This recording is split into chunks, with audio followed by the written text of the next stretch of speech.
The Secret of the Old Mill. Chapter 22. Through the Roof. The Hardy Boys always said that the few seconds in which they stood in the shadow of the willow tree, with the suspicious Markel almost within arm's length of them, not knowing whether they had been discovered or not, were the longest seconds they had ever known. It seemed hours before they finally heard Markel give a grunt of satisfaction and trudge away in the opposite direction. Even then, it was minutes before they dared move, before they ventured to raise their heads and look about them. When at last they did so, Markel was no longer in sight. They heard him go round the other side of the mill, and finally they heard his footsteps as he trudged up into the doorway. The door banged at last. Markel was back in the mill. They breathed freely. "That was a close call," whispered Joe in relief. "Not a sound," cautioned Frank. "They may be listening." They waited in the shadows for a long time, but evidently Markel had given up the search, his suspicions allayed. Finally, a strange sound came from the interior of the mill, a strange whirring sound, followed by the muffled rumble of machinery. "What's that?" whispered Joe. They listened. The rumbling sound rose and fell with monotonous regularity. Finally, Frank nudged his brother and pointed to one of the boarded windows halfway up the side of the mill. A faint streak of light was apparent through a crack in the boards. "That must be where their workroom is," whispered Frank. The sound of the machinery in motion continued. "We've struck them at the right time," said Joe in a low voice. "They must do their work at night. We've got to make sure. How can we get inside the mill?" "The willow tree. We'll have to climb it and drop down on the roof." "What if they hear us?" "We won't have a chance to get away." "They won't hear us," said Frank confidently. "The walls are of stone. Anyway, the sound of the machinery will drown out any noises from outside. It's our only chance to get into the mill." "Lead the way, then." Frank began to ascend the willow tree. It was difficult work, for although the tree was large, it bent and swayed under his weight. It was impossible for both of them to attempt to climb at the same time, and Joe was forced to wait on guard at the bottom, listening as his brother made his way higher and higher among the springy branches. The topmost branches drooped over the roof of the mill, and when at last Frank had reached them, he swung himself over until his feet touched the top of the building. For a second or so he was uncertain of his footing, but at length he was able to stand steadily on the sloping surface. He released his grasp, and the branches swished back. So far he had been able to move with a minimum of noise, and he was confident that his ascent to the roof had been unheard. He called softly to Joe, and in a few minutes a rustling among the branches indicated that his brother was also climbing the tree. Frank waited and directed his brother so that Joe was soon swinging out from the branches. He dropped lightly to the roof of the old mill. "There should be some sort of trap door here," said Frank quietly. "If there isn't, we'll have to lower ourselves over the edge to one of the upper windows. I notice a small open window around at the front, but there's probably a trap door." The mill roof was not on abrupt slant, so that the boys were able to make their way among the shingles without a great deal of difficulty. The roof was in a bad state of repair, and once Frank came upon a wide hole where the shingles had fallen off and where the wood beneath had rotted away. But there was no trap door. "We'll tackle that hole in the roof," he decided. The gap was only about a foot square, but when Frank turned his flashlight on it, he saw that immediately beneath them was a sort of attic, the topmost room in the mill. Quietly they began enlarging the hole in the roof. Fortunately, the effect of the rain and wind and weather had been such as to render the roof extremely weak. The shingles broke off easily, and bit by bit they made the hole wider until at last it was a large black gape. They did not throw the debris to the ground, but piled it carefully up on the roof nearby. The work of the enlarging the hole in the roof had taken them some time, as they worked cautiously and deliberately with a view to a minimum of noise.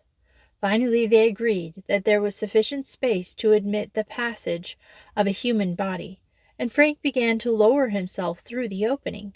The attic was very low, only about 5 feet from the floor to the roof, and when Frank's feet touched the boards beneath, he tested their strength.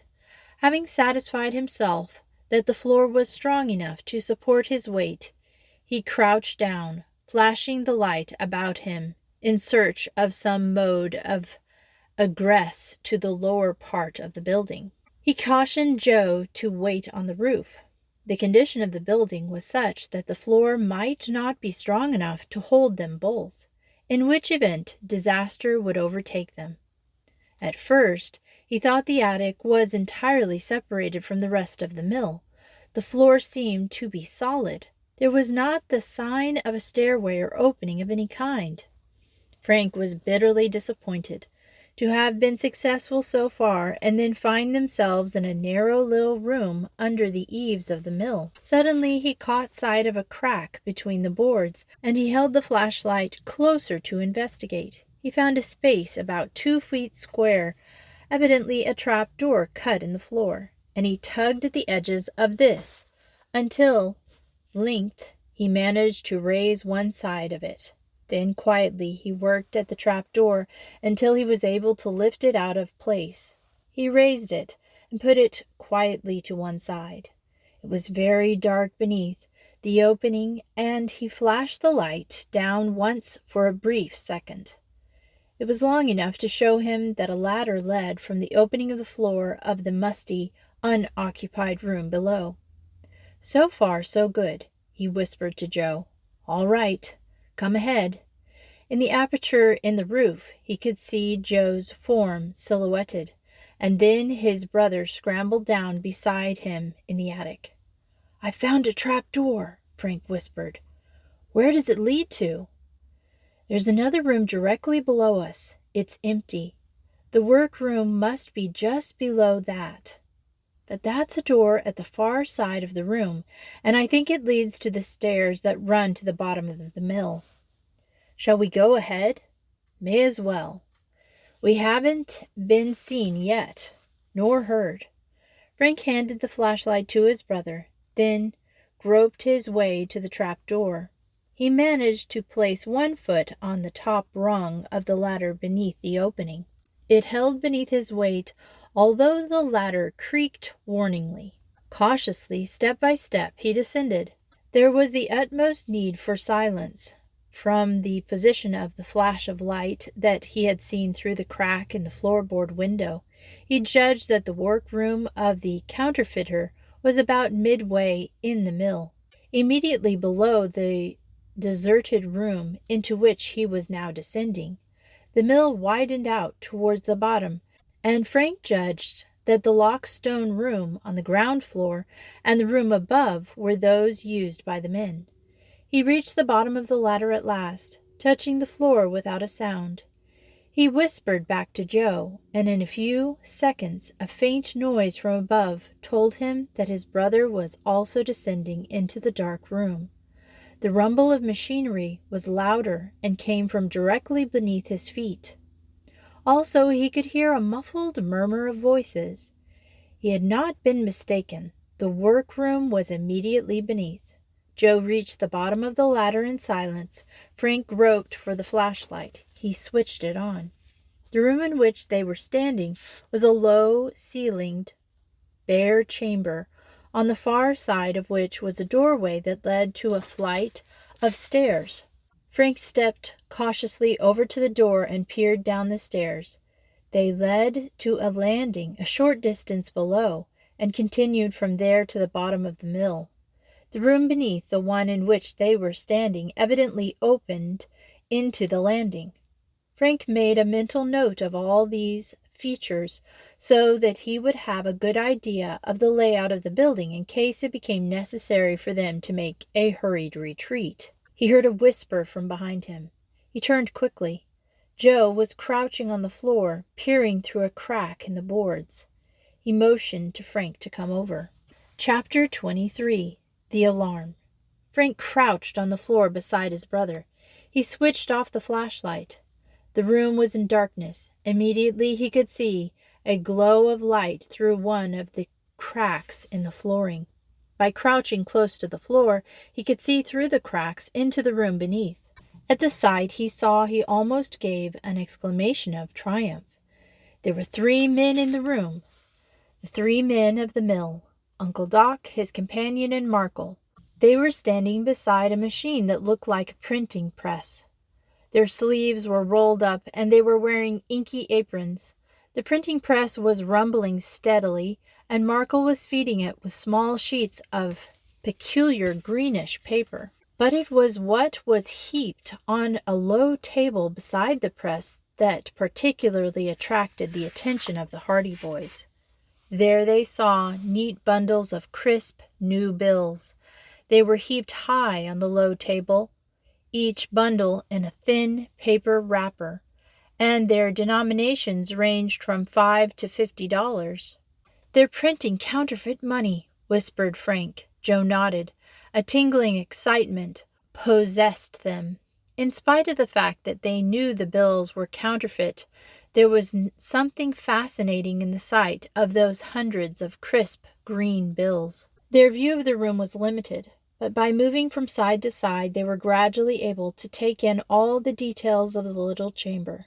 Above the constant rumble of the press, they could hear the voices of 3 men. "Once we get this shipment sent out, we'll be on Easy Street," said Uncle Doc. "If we can get it all placed," grumbled Markel. "We'll get it placed all right," said the other man. "We haven't had any trouble so far. Burgess and his crowd have put over their part of the deal pretty well." "It'd be better if they'd stay away from Bayport," said Markel. "First thing we know, they'll be figuring the money is coming from here." "Why should they?" said Uncle Doc. "It's being sent round the other towns as well as Bayport. That fool Paul Bloom nearly gave the game away. He can't say anything. He doesn't know where the stuff is coming from. I think he has an idea we're round the mill, but he isn't sure. He won't give us away." "Just the same," said Markel. "I'll be relieved when the whole thing's over and we can get out of here. This patent breakfast food story is all right for a while, but country people are too curious. The farmers are talking because we won't do any milling for them." "Let 'em talk. We'll be out of here by the end of the week. That last photo engraving you made for us is a good one. It would take an expert to tell from the original. We'll make $50,000 from the shipment of tins alone." "It's good enough," admitted Markel, evidently pleased with the compliment. "But I've said all along that our paper is too thin. It should have just a little more body to it, but it's too hard to imitate. The genuine bank note is a bit heavier." "What's the matter with you tonight, Markel?" said Uncle Doc. "You've been nervous and jumpy all evening. First of all, you think you see someone sneaking round the mill. Now you're afraid we're all going to be pinched. By the end of the week, we'll be out of here and living on the fat of the land. This is the biggest counterfeit deal that has ever been put across in the United States. I'd imagine you'd be feeling proud of yourself. By the time it's all over, we should be worth $250,000 each. All the more reason for being careful.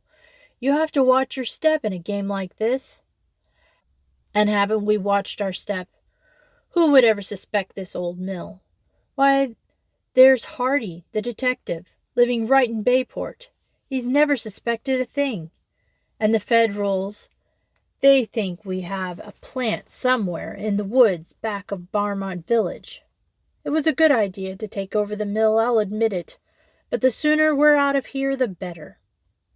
Well, the last batch of bills will be run off tonight. We'll clear out tomorrow morning and send down for machinery as soon as we can." Frank nudged his brother. So the counterfeiters were planning an early escape. They peered through the cracks in the floor and watched the three men moving about as the press rumbled and the bills after bill was added to the pile on the table. "Easier way to make money than working," remarked Uncle Doc, with a satisfied smile. "I'm going to take a trip round the world with my share," said the second man. "What are you going to do, Markle?" "I'll follow the horses. I'm going to visit every racetrack in America this year. I'll double my money." "You'll lose every cent of it." "No chance." Uncle Doc smiled. "Wait and see. Smarter men than you have lost all their money on the horses." Frank and Joe had heard enough and had seen enough to know that there was no further doubt as to the nature of the activities of the three men of the mill. They had seen the counterfeiting plant in operation, and from the conversation of the three men, there was no doubt but that this was the plant that had been responsible for flooding the East with suspicious bills in the past few weeks. The counterfeiters were evidently running off a last shipment of bills before closing up the plant and moving away. It behooved the Hardy Boys to act quickly. "Where will we go when we clear out?" they heard Markle say. "We'll separate," answered Uncle Doc. "We'll meet in New York." "Where?" "We'll meet Burgess in his apartment. You remember the address, don't you?" Uncle Doc gave an address in the 40s, and Frank instantly registered it in his memory. It might come in useful in case the counterfeiter slipped through their hands. He got up slowly from his cramped position, and Joe followed his example. Frank led the way towards the door that opened on the landing. "We'd better get out here," he whispered. "What will we do?" "We'll go to Bayport for help. We can't tackle these fellows alone." "How will we get out?" "There's no use trying to get out by the roof. We might break our necks trying to reach the tree again." "We can go down the stairs," said Frank quietly, "and out the front door. It's probably only bolted on the inside. If you can get past the door of the workroom, we should be all right." "Come on, then." Frank led the way. They stepped out on the landing. Both boys were wearing light sneakers. That made little noise. Step by step, they descended the stairs, and step by step, they drew closer to the landing that led to the counterfeiter's room. They could hear the muffled sound of printing press and vague voices of three men. They reached the landing at last. A streak of yellow light shone from beneath the door of the workroom. The stairs led on towards the bottom of the mill.